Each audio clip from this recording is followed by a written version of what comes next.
عزت رکھنے کے لیے ہوٹل پہ بیٹھے تھے، چاہے جہاں جو بھی کہیں، لیکن دوست احباب بیٹھتے ہیں اور 2 گھنٹے 3 گھنٹے اور بعض لوگ 4 اور 5 گھنٹے بھی ضائع کرتے ہیں روزانہ. صرف ضائع نہیں کرتے، ضائع کرنا تو اس کو کہیں گے کہ آپ نے کوئی کام نہ کیا ہو، وہ ضائع بھی کرتے ہیں اور گناہ بھی کرتے ہیں، اس لیے کہ وہاں بیٹھ کر جو وہ باتیں کرتے ہیں وہ باتیں ساری صحیح نہیں ہوتی، اس میں جھوٹ بھی بولا جاتا ہے اور اس میں غیبت بھی بہت ساری ہوتی ہے. تو سوچے ذرا، مسلمان ہونے کا یہ تقاضا ہے؟ مسلمان ایسے ہوتے ہیں کہ اپنا وقت ضائع کریں؟ مسلمان کا وقت تو بہت قیمتی ہے، ہر آدمی کا وقت بہت قیمتی ہے، ہر آدمی اپنی قیمت کو سمجھے. وہ حدیث تو سب نے سن رکھی ہے، مسجد میں سنی ہوگی فضائل اعمال میں، کہ قیامت کے دن مسلمان انسان کے قدم نہیں ہٹیں گے وہاں سے، میدان حشر سے، جب تک کہ 5 چیزوں کا جواب نہ دے. اس سے پوچھا جائے گا 5 چیزوں کے بارے میں. اس میں ایک چیز ہے ان عمرہ فیما افنا، اپنی زندگی کو، اپنی عمر کو کن کاموں میں ختم کیا. یہ حساب دینا پڑے گا. یہ جو روزانہ کی 3 گھنٹے کی بیٹھک ہے، 4 گھنٹے کی بیٹھک ہے، اس کا حساب دینا پڑے گا کہ یہ وقت کس کام میں لگایا تھا تم نے. تو غور کریں، حالات بدلنے کے لیے اپنے آپ کو بدلنے کی ضرورت ہے. میں نے جو یہ مضمون اٹھایا کہ انسان ترقی کرتا ہے، تبدیلی لاتا ہے، تو اس کا مقصد یہ کہنا ہے کہ جو حالات ہیں وہ ہمارے لیے سازگار نہیں ہیں کسی بھی اعتبار سے، نہ دینی پہلو سے ہیں اور نہ دنیا اور تجارت اور کاروبار کے پہلو سے، کسی بھی پہلو سے سازگار نہیں ہیں. اب ہم یہ امید رکھتے ہیں کہ جن لوگوں نے قصداً ان حالات کو پیدا کیا ہے اور بگاڑا ہے، ہم ان سے امید رکھتے ہیں کہ وہ حالات کو ٹھیک کر دیں. تو یہ تو دیوانے کا خواب ہو جائے گا. ہمیں یہ کام جو اپنے کرنے کا ہے جس حد تک، وہ خود کرنا پڑے گا.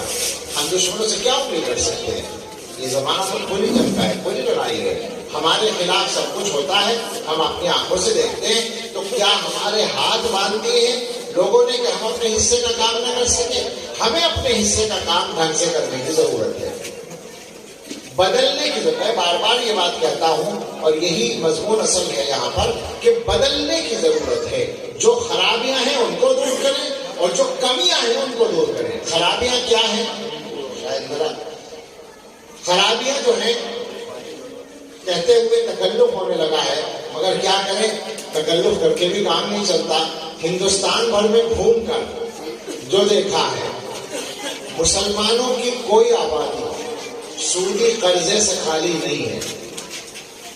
یہاں خالی ہو تو مجھے خوشخبری سنا دیجیے گا، میں خوش ہو جاؤں گا کہ کم سے کم ایک جگہ تو نکلی ہے. لیکن میں نے چھوٹے چھوٹے قصبوں میں جا کے دیکھا ہے. یہاں ہمارے عزیز بھی موجود ہیں اور آبائی وطن کے لوگ موجود ہیں جس کو سہسپور کہتے ہیں، اور ہم بڑے فخر سے کہتے ہیں کہ ہماری بستی ٹھوس مسلم آبادی ہے، بیچ میں کوئی دوسروں کا گھر نہیں ہے. اس بستی میں کئی ہزار گھروں میں سودی قرضہ ہے. یہ ہے ہمارے لیے شرم کی بات. اور بجنور کے پھر دوسرے قصبات میں نے جا کے پوچھا ہے، اور سہارنپور میں اور مظفر نگر میں اور شاملی میں اور میرٹھ میں اور دلی میں. یہ دلی میں ہم بیٹھے ہیں تو دلی کی آپ بتا دیں مجھے، اور میوات میں اور ہریانہ کے دوسرے علاقوں میں، اور اس کے بعد آگے چل کے راجستھان میں اور گجرات میں اور تمل ناڈو میں اور مہاراشٹر میں اور کرناٹک میں اور چھتیس گڑھ میں، اور صاحب ادھر بہار میں اور جھارکھنڈ میں اور آسام میں اور بنگال میں، اور ادھر آندھرا اور تلنگانہ میں. کون سی جگہ کا جہاں جہاں پوچھا ہے جناب، جہاں مسلمانوں کی آبادی ہے وہاں سودی قرضے میں بھیجے ہوئے. اور اس کی وجہ سے کتنی نحوستیں آ گئی ہیں میں آپ کو کھول کے نہیں بتا سکتا. شرم آتی ہے، بتانا مشکل ہے. جہاں جائیں گے مسلمانوں میں نشہ ہے، اور نشے کا عالم یہ ہے، جو جائزہ ہے، جو سروے ہے وہ یہ ہے کہ آبادی کے اعتبار سے نشہ مسلمانوں میں زیادہ ہے غیروں کے مقابلے میں. شرم کی بات ہوتی ہے. اور صاحب اور کیا کیا بیان کریں، جہاں مسلمان ہیں وہاں مخبری ہے، اپنے بھائیوں کے خلاف ہے. پکی بات ہے. جہاں بھی جائیں، جہاں بھی کچھ لوگوں نے باقاعدہ ذریعے معاش بنا لیا ہے.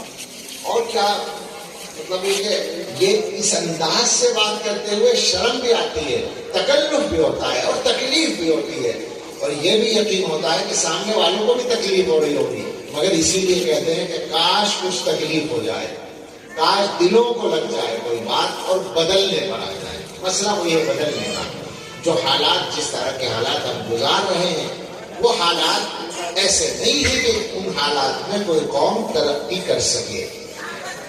میں نے ابھی کہا دنیا کے معاملات کو بھی ہم ٹھیک نہیں کر رہے۔ میں نے ابھی آج دن میں جگہ مظفر نگر کے گاؤں میں بیان کر رہا تھا، تو وہ گاؤں کے لوگ تھے، ان کے سامنے یہ بات مجھے یاد آئی کہ یہاں بھی بیان کرنے میں حرج نہیں ہے کہ رسول اللہ صلی اللہ تعالیٰ علیہ وسلم نے مسلمانوں کو ایسی رہنمائیاں دی ہیں جیسے کوئی بچے کو ہاتھ پکڑ کے چلائے۔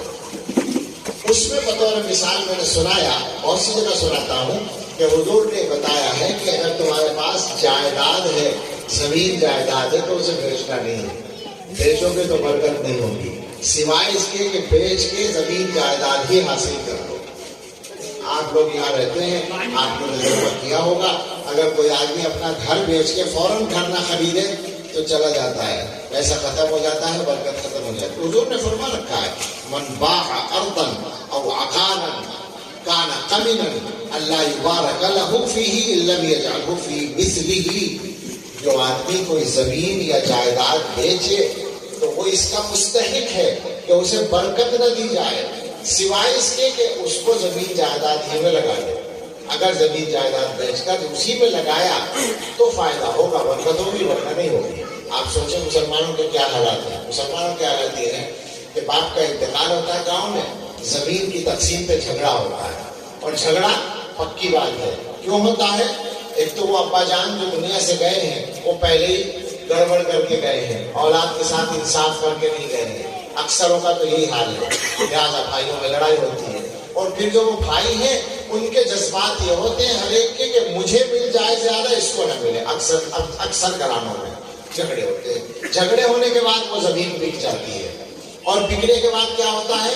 جن کی شادی نہیں ہوئی ہے وہ شادی کے دن اس سارے پیسے میں آگ لگا دیتے ہیں، کیونکہ شادی تو اسی طرح ہونی ہے جس میں پیسہ خرچ ہوتا ہے۔ اور جن کی شادی ہو گئی ہے وہ بہت بڑا تیر مارتے ہیں تو کاروبار میں لگاتے ہیں، اور کاروبار میں کہوں گا تو آپ کو پھر برا لگے گا، برا تو خیر آپ نہیں مان رہے، سن رہے بیچارے میری بات، کیا کریں؟ کاروبار کرنا نہیں آتا۔ وہ جو زمین بیچی ہے جس نے اور وہ سوچ رہا ہے کہ میں پیسہ کاروبار میں لگا لوں، تو اکثر مسلمانوں سے کاروبار کرنا نہیں آتا، اور کام سیکھ کے کرنے کی عادت نہیں ہے۔ میں غلط تو نہیں کہہ رہا ہوں، کچھ لوگ ہیں جو کام سیکھ کے کرتے ہیں، ورنہ اکثر سیکھ کے ہمارا حال تو یہاں تک پہنچا ہوا ہے، آپ ہنسیں گے، گاڑی چلانے کا کام، ڈرائیونگ کا کام بھی سیکھ کے کرنا نہیں جانتے۔ ہم میں سے، ہمارے گاڑی چلانے والوں میں سے کتنے لوگ ہیں جنہوں نے باقاعدہ سیکھا ہو اس کام؟ میں اس کا تجربہ رکھتا ہوں، مجھ سے گاڑی چلانی نہیں آتی، سائیکل بھی چلانی نہیں آتی، لیکن گاڑی میں بیٹھنا آتا ہے، اس کا مجھے بہت تجربہ ہے۔ تو میں نے یہ دیکھا ہے کہ غیر مسلم ڈرائیور 90%، 99% ڈرائیونگ اچھی کرتے ہیں، اور ہمارے 90% ڈرائیونگ اچھی نہیں کرتے۔ وجہ کیا ہے؟ سیکھتے نہیں، باضابطہ نہیں سیکھتے، مجبوریاں بھی ہیں۔ ساری گالیاں ہی دینے کی بات نہیں ہے، مجبوریاں بھی معلوم ہے ہمیں، وہ ٹھیک ہے اپنی جگہ، لیکن وہ مسلمان ہی کیا جو مجبوریوں کے آگے اس طرح ہتھیار ڈال دے کہ اپنا ڈھنگا آگے نہ کر سکے؟ بھائی تمہارے دلوں میں کلمہ ہے، اللہ پر ایمان ہے، تمہارے دل میں جب اللہ پر ایمان ہے تو تمہارے اندر زندگی کا ایک ابلتا ہوا سمندر ہونا چاہیے۔ الحی القیوم پر تمہارا ایمان ہے، اللہ تعالیٰ کا جو نام ہے وہ زندہ ہے، اس کے دل میں بٹھانے سے زندگی آتی ہے۔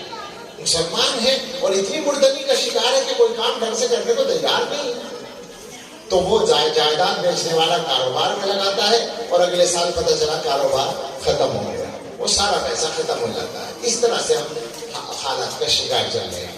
یہ تو ہماری دنیا کا معاملہ ہے، دینی معاملات ہمارے سامنے ہیں۔ ایک چھوٹی سی بات کہتا ہوں کہ آبادی کا سروے کر لیں، کتنے فیصد مسلمان قرآن پڑھے ہوئے ہیں؟ قرآن ابھی مولانا بیان کر رہے تھے، قرآن کریم اور دینیات اتنی پڑھنا جس سے نماز، روزہ، حج، زکوٰۃ جو فرائض واجبات ہیں وہ صحیح طور پر ادا ہو سکے، اور آدمی عقیدے اور ایمان کو سمجھ سکے، یعنی موٹے طور پر یوں کہہ لیں کہ جنت میں جانے والے کچھ ضروری کام وہ کر سکے۔ اتنا دینیات کا علم حاصل کرنا ہر مسلمان کے لیے فرض عین ہے، پکی بات ہے بالکل۔ اب ہمیں بتائیں کہ کتنے مسلمان یہ کام کر رہے ہیں؟ صحیح بات تو یہ ہے کہ کسی بھی تعلیم میں ابھی ہمارا معیار وہ نہیں ہے جو ہونا چاہیے، لیکن تھوڑا بہت اگر کچھ ہے تو وہ روزی روٹی والی تعلیم میں ہے، جبکہ وہاں کی گارنٹی کچھ نہیں ہے۔ اس کو میں بہت زیادہ کھولنا نہیں چاہتا، تکلیف ہی ہوتی ہے، لیکن بہرحال مسلمان جو کوشش کر رہے ہیں اپنے بچوں کو پڑھانے کی، بہت مبارکباد ہے، بہت اچھی بات ہے، لیکن یہ ذہن میں رکھیں کہ وہ جو کچھ بھی کر رہے ہیں وہ دنیا کی اس مختصر زندگی کے لیے ہے، بعد کی جو لمبی زندگی آخرت کی، اس کے لیے تیاری کا کام ہمارے نہیں ہو رہا ہے۔ تو بدلنا ہے اپنے آپ کو، اور بدل کر واپس لوٹنا ہے اصل چیز کی طرف، اپنے صحیح دین کی طرف، کامل دین کی طرف۔ میں نے جو آیت کا ٹکڑا پڑھا ہے، مفتی صاحب کی زبان میں جملہ آیا تھا، شاید اسی وقت مجھے خیال آیا کہ میں آیت پڑھوں گا۔ اللہ کا رنگ، صبغۃ اللہ، یعنی جو اللہ کا رنگ ہے اس کو چڑھاؤ اپنے اوپر، اس کو اختیار کرو۔ ومن احسن من اللہ صبغہ، اور اللہ سے اچھا رنگ کس کا ہو سکتا ہے جو اللہ کی طرف سے چڑھایا جاتا ہے۔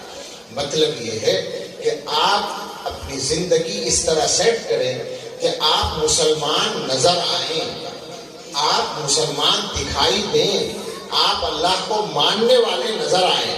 یہ صحیح ہے، حالات مشکل ہیں اور مشکلات بڑھ رہی ہیں، مگر ہمیں یہ طے کر کے چلنا ہے کہ ہمیں مسلمان جینا ہے، مسلمان مرنا ہے، اور کوئی بات نہیں ہمیں منظور ہے۔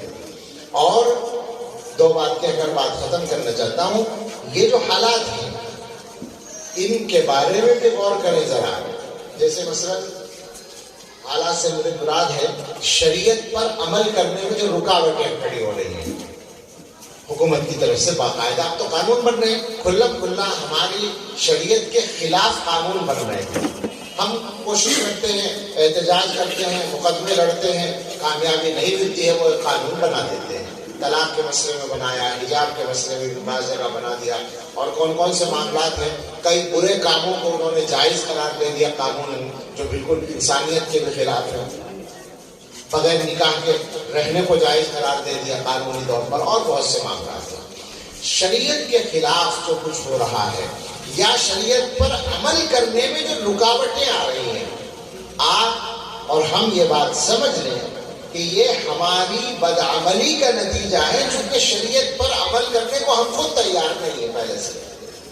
یعنی مثال کے طور پر طلاق کا میں نے ذکر کر ہی دیا، جب طلاق پر حکومت نے قانون بنایا کہ 3 طلاق جو ہے وہ نہیں مانی جائے گا، تو حکومت نے اب قانون بنا، ان سے شکایت ہے ہمیں، انہیں نہیں بنانا چاہیے تھا، انہیں دخل نہیں دینا چاہیے تھا، لیکن میرا اپنے بھائیوں سے یہ سوال ہے کہ حکومت نے تو اب قانون بنایا، تم نے تو پہلے کنڈم کر رکھا ہے عملی طور پر۔ کیا معلوم نہیں کہ بہت سے گھروں میں 3 طلاق دینے کے بعد بیویوں کو ایسے رکھ لیا مسلمانوں نے؟ تم شریعت پہ عمل نہیں کرو گے تو وہ کرائیں گے کیا تم سے شریعت پر عمل؟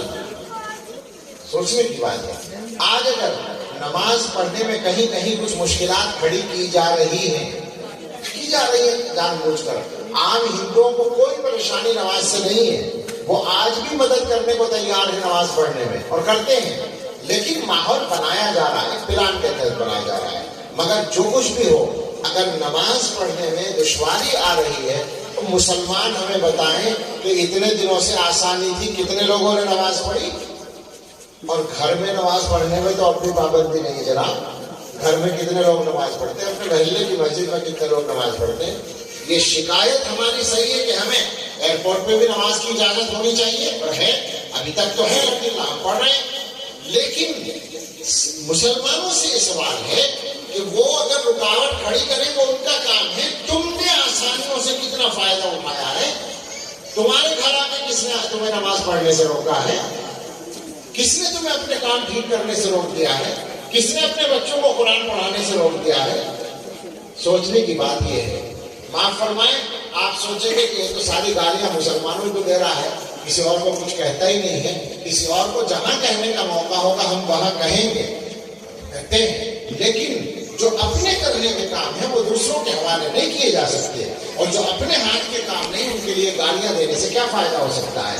اپنے کام کو ٹھیک کریں، اپنے حصے کا کام کریں، اپنے گھروں میں تبدیلی لائیں، اپنی ذمہ داریاں پوری کریں، ہم اپنے اپنے گھر کی ذمہ داری اگر ہر مسلمان اٹھا لے تو سارے مسئلے آسانی کے ساتھ حل ہو جائیں۔ اب یہ جو باتیں ہو رہی ہیں، سودی قرضہ کیوں آتا ہے؟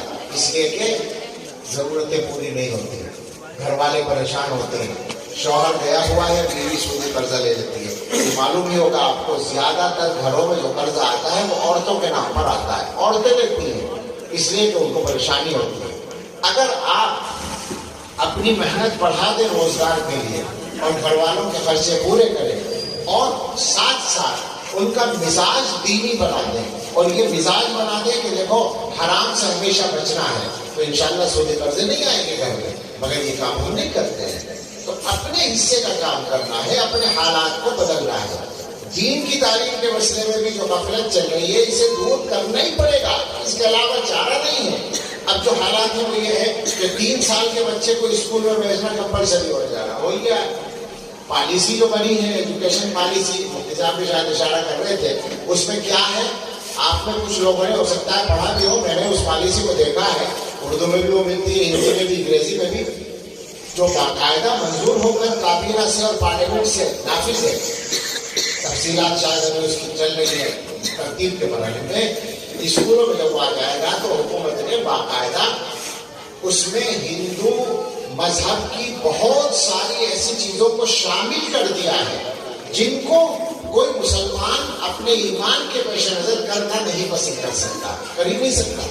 لیکن جب وہ لازم ہو جائے گی اسکولوں میں آ کر تو کیا ہوگا پھر؟ آپ سوچیں ذرا، میں بار بار یہ بات کہہ رہا ہوں کہ ایسے حالات ہیں کہ بچہ اسکول سے آئے گا تو آپ مجبور ہوں گے یہ کہنے پر کہ بھائی بیٹے تم اسکول سے آ رہے ہو، کلمہ پڑھ لو ایک بار، پتہ نہیں ایمان بچا یا گیا۔ ایسے حالات ہیں، تو ان حالات میں کیسے حفاظت ہوگی جناب؟ نسلوں کو کیسے بچائیں گے؟ کیا مسلمان اس بات کے لیے تیار ہو گئے ہیں کہ اپنے بچوں کو جہنم میں جانے دیں؟ کم سے کم اتنا بے ایمان تو مسلمان نہیں ہوا، میں یہ نہیں مان سکتا۔ مسلمان کے اندر ایمان کی اتنی رمق تو مارنا باقی ہے۔ جب یہ باقی ہے تو پھر اس کا انتظام بھی کرنا پڑے گا، اپنے بچوں کے دین ایمان کی حفاظت کے لیے کام کرنا پڑے گا۔ یہ بات ذہن میں رکھے کہ دین کی تعلیم جس کو کہتے ہیں، یہ جو مکتب اور مدرسے میں ہو رہی ہے، یہ تعلیم جہاں بند ہوئی ہے وہیں ایمان منقطع ہوا، وہیں ایمان کا سلسلہ ختم ہوا ہے، اور جہاں جاری رہی ہے وہاں تمام تر مخالفت کے باوجود ایمان زندہ اور باقی رہا ہے۔ تو ہمیں یہ بھی فکر کرنی ہے، کوشش کرنی ہے، اپنے مدرسوں اور مکتبوں کو اچھی طرح چلانا ہے۔ ہندوستان کے مسلمان کی ایک خاص بات یہ، تھوڑی سی تعریف بھی کر لوں، اتنی دیر سے تالیاں دے رہا تھا۔ ہندوستان کے مسلمان کی جو سب سے بڑی خصوصیت ہے، اور وہ ہماری کیا خصوصیت ہے، اللہ تعالیٰ کی توفیق ہے، وہ یہ ہے کہ مسلمان اپنی دینی تعلیم کا انتظام خود کرتا ہے۔ یہ خاص بات ہے۔ انگریزوں کے جانے کے بعد، انگریزوں کے آنے کے بعد، مغلیہ سلطنت کے ختم ہونے کے بعد دارالعلوم دیوبند چندے کا پہلا مدرسہ قائم ہوا۔ اس سے پہلے ہماری تاریخ میں دینی تعلیم کا انتظام بادشاہ کرتے تھے، نواب لوگ کرتے تھے، یا کچھ خاص مالدار لوگ کرتے تھے۔ عمومی چندے کا تصور نہیں تھا، یہ بالکل تجدیدی کام ہوا تھا، دیوبند سے جو شروع ہوا پھر ساری دنیا میں پھیلا۔ تو اس کی وجہ سے میرا خیال تو یہ ہے کہ ہندوستان میں مسلمان زندہ ہے اور زندہ رہے گا، اس کا یقین ہے، اس لیے کہ دین کو زندہ رہنا ہے، دین کو تو کوئی مٹا نہیں سکتا، دین تو باقی رہنا ہے۔ اس دین کے باقی رہنے میں آپ کا پیسہ لگتا ہے اور آپ کی محنت لگتی ہے، تو آپ بھی باقی رہیں گے۔ یہ تو اللہ کا نظام ہے، اللہ تعالیٰ باقی رکھیں گے۔ ویسے بھی ہندوستان کے مسلمان جو ہیں، ہم کہہ چکے ہیں یہ بات، اپنے بھائیوں سے کہتے ہیں کہ اس خواب و خیال میں نہ رہیں کہ یہ مسلمان ان کے لیے لقمہ تر ثابت ہوگا۔ ہم کسی جنگ کی تیاری نہیں کر رہے، ہم تو قانون کے ساتھ چل رہے ہیں، لیکن ہم یہ بتا دینا ضرور چاہتے ہیں کہ مسلمان کوئی گاجر گولی نہیں ہے کہ اسے قتل کر دیا جائے، اور یہ بھی ساتھ میں بتا دینا چاہتے ہیں کہ مسلمان اپنے ایمان پر کوئی سمجھوتا انشاءاللہ نہیں